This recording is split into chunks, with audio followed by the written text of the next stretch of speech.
పోలీసులు అందరూ కూడా ఈ యంత్రాంగం అంతా కూడా ఈ రాజకీయ నాయకులకి ఈ రాజకీయ అధికారానికి లోబడి మొత్తం కుమ్ముక్కయ్యి మొత్తం దళితుల భూముల్ని కబ్జా చేశారు.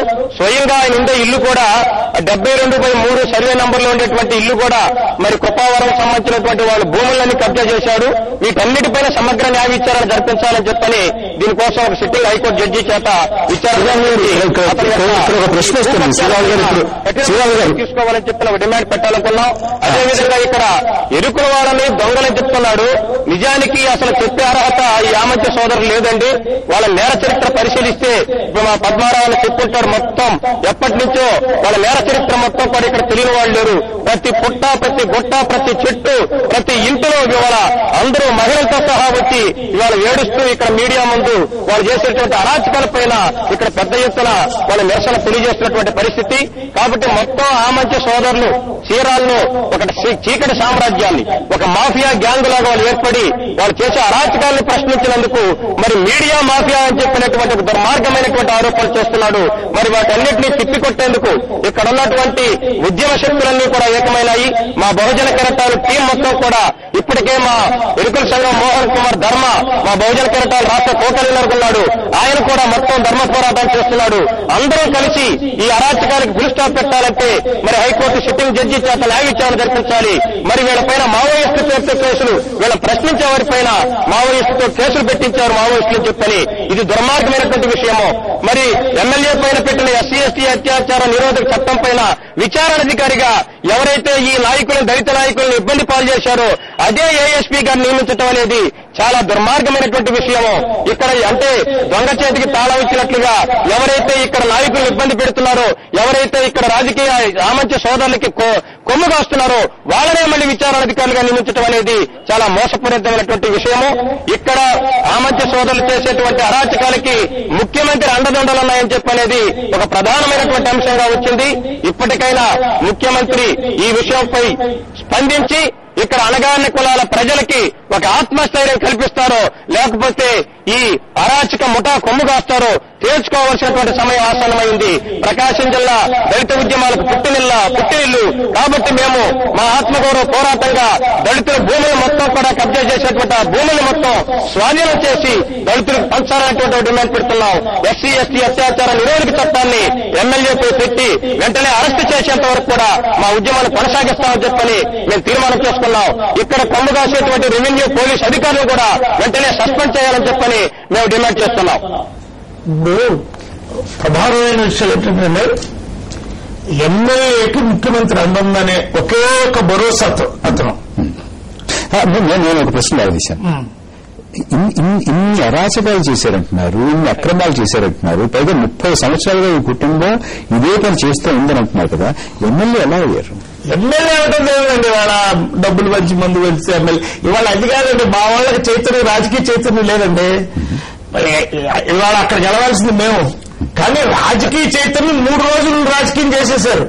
ఎవరు సారాయి కాంట్రాక్ట్ పెడతారు, సారాయి కాంట్రాక్టర్, తర్వాత మద్యం కాంట్రాక్టర్, చిన్న చిన్న టెండర్లు వేసుకునే వాళ్ళని రద్దు చేసేసి కాంట్రాక్టులని అతనే నడిపిస్తున్నాడు, రింగ్ అయిపోతున్నాడు. తర్వాత అతనితో బాధితుడైన ప్రతి ఒక్కరిని బెదిరించాడు.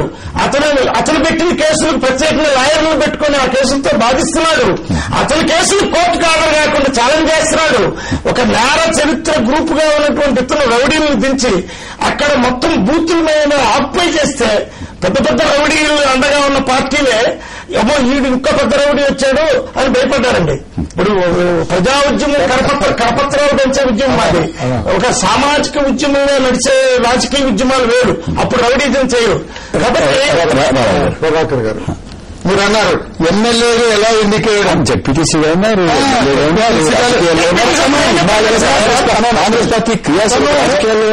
రేపు మంత్రి అవుతాడండి అతను. రేపు మంత్రి అయిన ఆశ్చర్యపోకలు. ఈ నేపథ్యంలో మంత్రి అయిన గెలిచాడు కాబట్టి ఆయన సచ్చీనుడు. 294 మంది ఎమ్మెల్యేలు ఉన్నారు. వీళ్ళందరూ కూడా సచ్చీనులు, నేర చరిత్ర లేని వాళ్ళు, వీళ్ళు బ్రహ్మాండమైన ప్రజా జీవితాన్ని జీవిస్తున్న వాళ్ళని చెప్పి సర్టిఫికెట్ ఎవరిస్తారండి? గెలుపు ఓటములు వాళ్ళ క్యారెక్టర్ సర్టిఫికెట్ కాదండి. నానా రకాలుగా మన పద్మారావు గారు చెప్పినట్టుగా గెలుపుకి నానా రకాల అంశాలు దోహదపడతాయండి. అంతేగాని ఈయన క్యారెక్టర్ శ్రీరామచంద్రుడు లాంటి వాడు కాబట్టి గెలిపించారు ప్రజలు గెలిపించే రోజులు పోయినాయండి. ఈ రోజున మహాత్మా గాంధీ గారిని తీసుకొచ్చి మనం ఏ 294 సీట్లో ఏ సీట్లో కూడా గెలవరండి మహాత్మా గాంధీ గారిని నిలబెడితే. అటువంటి పరిస్థితుల నేపథ్యంలో మేము ఒకటే అడుగుతున్నాం సార్, మేము ఇప్పుడు తెలుగుదేశం పార్టీ తరఫున మేము అడుగుతున్నాం. ఈ రోజున జేఏసీగా ఏర్పడ్డారు వాళ్ళందరూ కూడా. దళిత సంఘాలన్నీ కూడా ఒక తీవ్రంగా ఉన్నాయి అక్కడ చీరాల పట్టణంలో. ఈ నేపథ్యంలో అక్కడ అడుగుతున్నాను, ఆ పోలీసులు ఆ జేఏసీ చేస్తే ఆ ఆందోళనకి బందోబస్తు చేయలేరండి, ప్రొటెక్షన్ ఇవ్వలేరండి. Now we are demanding from Telugu Desam party the honourable home minister has to protect that JAC activities. ఈ రోజున అతను శ్రీరాములు ఎవరు అతను చీరాలను చేస్తే మేము రేపటి నుంచి ఆందోళన చేస్తామని చెబుతున్నాం. ఈ ఆందోళనకి ఎవరు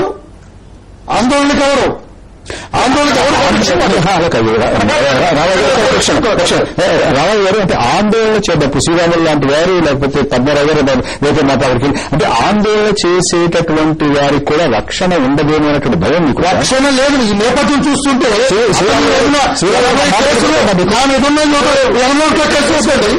పక్కన రక్షణ మేము పట్టించుకోం కానీ అవంతా ఎంతండి. అక్కడ దళిత ఉద్యమాలకి ఎమ్మెల్యే పెద్ద లెక్క కాదండి. కేవలం దళిత ఉద్యమాలు మొత్తం ఇష్యూలో ఎమ్మెల్యే పెద్ద లెక్క కాదండి. ఎమ్మెల్యే చిన్న శక్తి, చిన్న రౌడీ, అతను మాకు లెక్క కాదు. ఇక్కడ పాయింట్ ఏంటంటే చీఫ్ మినిస్టర్ ఇతను నాకు సంబంధం లేదు, ఇతను చేసినటువంటి తప్పులతో నాకు సంబంధం లేదు, ఇతను కలెక్టర్ వచ్చి అక్కడ కూర్చొని ఎవరెవరైతే భూములు ఆక్రమించాడో ఆ భూములు మా బల్లాటి శ్రీరాములు గారు అన్నట్టు ఎవరెవరైతే మా తమ్ముడు ఇప్పుడు వీళ్ళందరూ కూడా దళిత ఉద్యమాలన్నీ శాఖోపశాఖలుగా అనేక అస్తిత్వాలతో పోరాడుతున్నాయని కూడా ఈ అన్యాయంగా ఒకటే మాట చెప్పాలి ఇప్పుడు. లేకపోతే చీఫ్ మినిస్టర్ చీఫ్ మినిస్టర్ మేము హ్యూమన్ రైట్స్కి వెళ్తాం. చీఫ్ మినిస్టర్ అందరికీ చేస్తున్నాడు. మీరు మాట్లాడుతున్నారు, రామయ్య గారు మాట్లాడుతున్నారు. అయితే కాంగ్రెస్ పార్టీ దీని గురించి ఏమనుకుంటోంది? కాంగ్రెస్ పార్టీ నాయకులు కాంగ్రెస్ పార్టీ కనిగిరి శాసనసభ్యులు శ్రీ ఉగ్ర నరసింహారెడ్డి గారు మన ఫోన్ లైన్ లో మాట్లాడడానికి అందుబాటులో వచ్చారు. ఉగ్ర నరసింహారెడ్డి గారు నమస్కారం అండి. సార్ నమస్కారం సార్. ఉగ్ర నరసింహారెడ్డి గారు కనిగిరి నుంచి మీకు చాలా దగ్గరే, బాగా దగ్గరే. ఇంత పెద్ద ఎత్తున ఆరోపణలు వస్తున్నాయి, అరాచకం ఉందని అంటున్నారు, రైల్వే అండి. నేను ఎవరితో మాట్లాడుతున్నాను? నా పేరు పరకాల ప్రభాకర్ అండి, ఎన్టీవీ నుంచి మాట్లాడుతున్నాను. నమస్తే ఆంధ్రప్రదేశ్.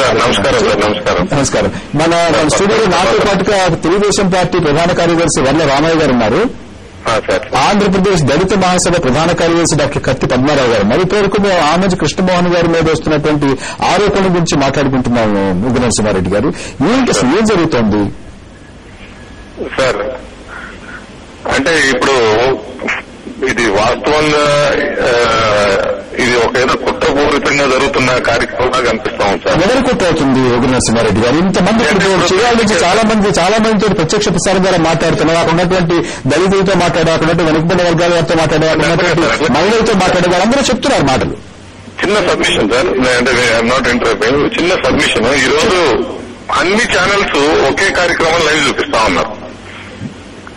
హలో చెప్పండి వింటున్నాను, చెప్పండి. ఇప్పుడు అన్ని ఛానల్స్ ఒకటే కార్యక్రమం ఇప్పుడు ఇట్ మేబీ TV9 కావచ్చు, ఎన్టీవీ కావచ్చు, ఏబిఎన్ ఛానల్ కావచ్చు, ఇంకో ఛానల్ కావచ్చు. కానీ ఇంతవరకు జరిగిన సన్నివేశాలు ఏముంటాయంటే వాళ్ళు ఆ పర్టికులర్ ఛానల్ వారు పరిశోధించు లేకపోతే ఇంకో విధంగా దాన్ని డిస్క్రిప్ట్ చేస్తూ లైవ్ చేయడం జరుగుతుంది. కానీ ఇక్కడ వచ్చేటప్పటికి ప్రత్యేకంగా అన్ని ఛానల్స్ ఒకేసారి దానికి మేజర్ ఇష్యూస్ అయినా ఇప్పుడు మీరు నిన్న చూస్తుంటారు డ్రగ్స్ మీద జరిగిన దాని మీద కూడా ఇంత హైలైట్ చేయలేదు.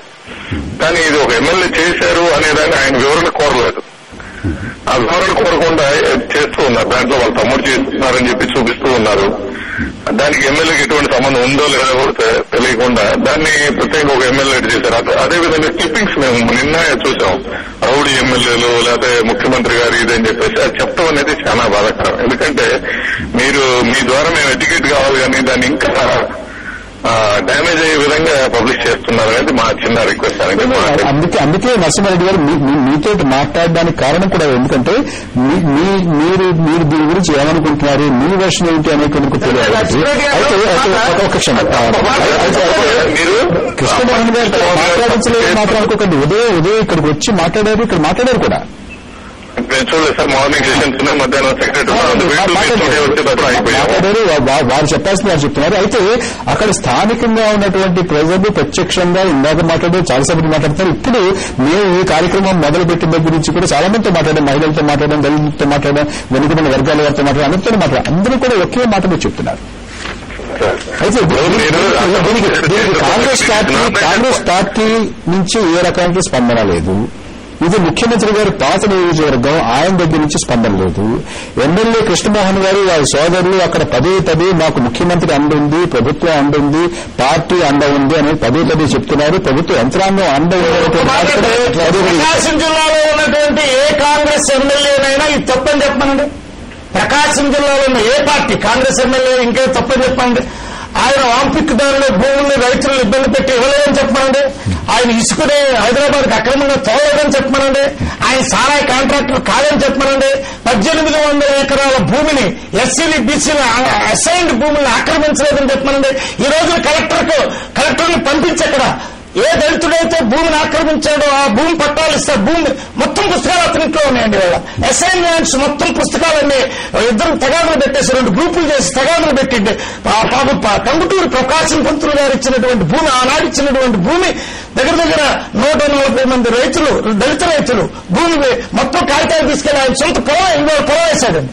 అలాగా 1800 ఎకరాల భూమిని కబ్జా చేస్తే చెప్పుకోవడానికి మనిషి లేకపోతే ఎంఆర్ఓ ఆఫీస్ దగ్గరికి వెళ్తే అమ్మో ఆయన తీసుకోమంటే, సబ్ కలెక్టర్ ఆయన తీసుకోమంటే, పోలీసులు వచ్చేవాళ్ళు అరెస్ట్ చేస్తున్నామంటే, ఇంత దుర్మార్గం జరుగుతుంటే ముఖ్యమంత్రి మాట్లాడకపోతే హ్యూమన్ రైట్స్ సెల్, సుప్రీంకోర్టు సెల్కి ఆంధ్రప్రదేశ్ దళిత మహాసభ మరియు బహుజన కెరటాలు ఇంకా బలహీన వర్గాల సమాఖ్య వెనక దీని మీద పోరాడింది. వీళ్ళందరూ కలిసి ఇవాళ సుప్రీంకోర్టుకి ఎంతో మందిని సుప్రీంకోర్టుకి ఎమ్మెల్యేలు ఇచ్చినటువంటి ఘనత మాకుండే.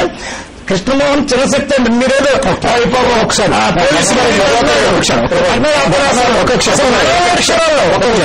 నరసింహారెడ్డి గారు సార్ ఇప్పుడు వారు చెప్పిన దాంట్లో మీరు చెప్పిన దాంట్లో వాస్తవాలు